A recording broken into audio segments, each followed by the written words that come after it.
శ్రీ మహాగణాధిపతయే నమః. ఐం మహాసరస్వత్యే నమః. శ్రీ లలితాంబికాదేవియే నమః.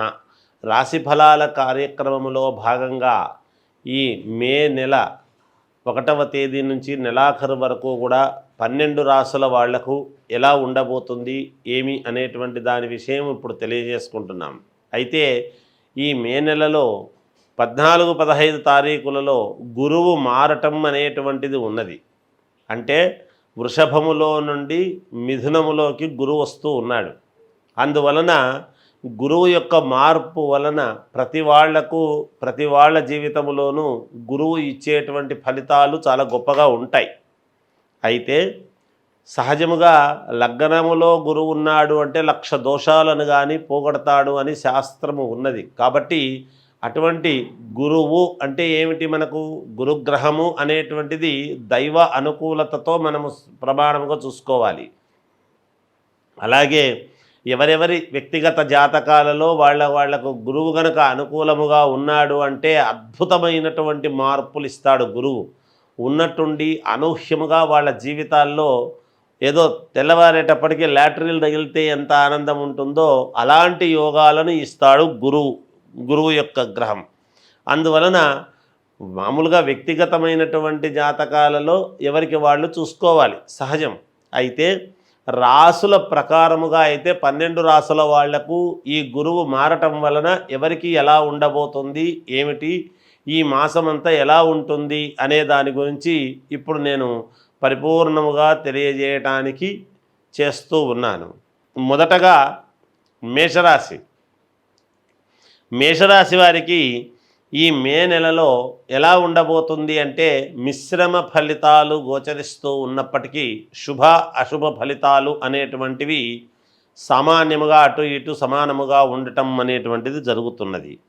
అయితే ఇక్కడ వివాహము చేసుకోవాలి అని అనుకునేటువంటి వాళ్లకు కొంచెము ఏదో చిన్నపాటి ఇంట్లో కాస్త వివాదాలతోనూ పోట్లాటలతోనూ ప్రారంభమై శుభసూచకముగా ముగుస్తుంది అనేటువంటిది గ్రహస్థితుల యొక్క ప్రభావం వలన తెలుస్తూ ఉన్నది. అంతేకాకుండా ఇంట్లో కుటుంబ సభ్యులతో చిన్న చిన్న పోట్లాటలు, రగడలు ఇలాంటివన్నీ కూడా ఉండబోతాయి అనేటువంటిది ఈ మాసములో కూడా తెలుస్తూ ఉన్నది. ధనము యథావిధిగా రావాల్సినటువంటిది వస్తుంది, రావటానికి ఏమీ ఇబ్బంది ఉండదు, యథావిధిగా వచ్చేటువంటి ధనం వస్తుంది.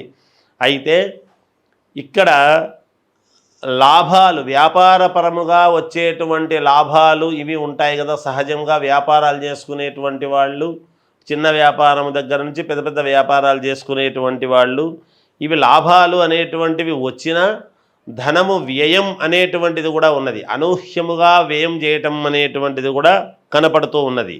మిత్రులతో సంప్రదింపులు అవి చేస్తారు మామూలుగా. అలాగే చిన్న చిన్న మిత్రులతో కూడా చిన్నపాటి వివాదాలు అనేటువంటివి ఉంటాయి. దూర ప్రయాణాలు చేస్తారు. పుణ్యక్షేత్రాల యొక్క దర్శనం అనూహ్యముగా వెళ్ళేటువంటి పరిస్థితి గోచరిస్తూ ఉన్నది. అలాగే మిగతా వృత్తి ఉద్యోగాల పరముగా ఉద్యోగాలు చేసుకునేటువంటి వాళ్లకు యథావిధిగా ఉద్యోగాలు చేసుకుంటూ ఉంటారు. పై అధికారులతో చిన్న చిన్న ఇబ్బందులు, వివాదాలు అనేటువంటివి కూడా ఉంటాయి. అంతేకాకుండా అనూహ్యముగా ఆకస్మిక ధనలాభం అనేది కూడా ఉన్నది.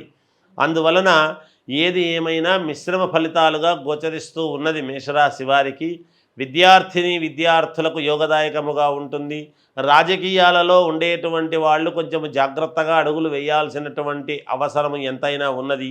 ఏది ఏమైనా వ్యక్తిగతమైనటువంటి జాతకాన్ని ఒక్కసారి మీకు అనుకూలమైనటువంటి వాళ్ళ దగ్గర మీరు చూపించుకుంటే మీకు మేలు జరుగుతుంది.